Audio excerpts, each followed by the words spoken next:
Merci d'être là. Je vais dire d'abord un petit mot introductif pour qu'on ait une petite pensée pour la marche qui a lieu actuellement à Paris contre le racisme et l'islamophobie. On voudrait qu'on applaudisse vraiment les gens qui ont organisé ce événement, parce que la lutte palestinienne est antiraciste et décoloniale et que tout ici est impliqué. On se doit d'être solidaires sur ces luttes.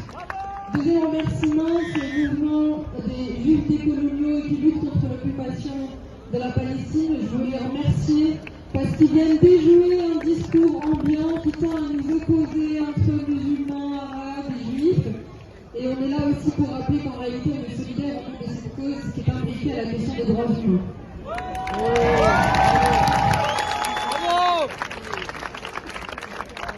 Je vous remercie vous. Moi je veux qu'on garde le sourire. Je crois que la résilience elle est là.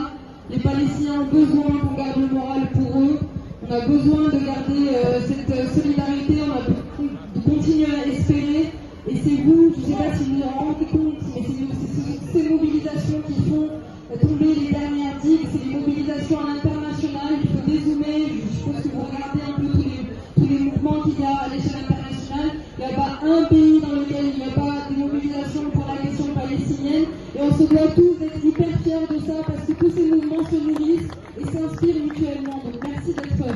Je ne vais pas être très longue.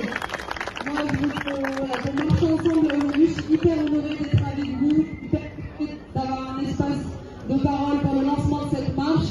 Je vais dire juste deux mots. Notre courage, il est extrêmement précieux. N'ayez pas peur d'être isolé. Je ne vais pas faire un cas personnel sur ce qui s'est passé, sur cette actualité, parce qu'on est nombreux à être ciblés, soit par de la censure, soit par des accusations qui sont fallacieuses. On va se battre jusqu'au bout. Personne ne nous fera taire. Ni vous, ni nous, ni les mouvements, les associations qui sont là, qui font un travail incroyable sur le terrain. On va continuer ces mobilisations. Nous avons eu le courage de nommer les choses. Nous avons eu le courage de demander un cessez-le-feu depuis le début.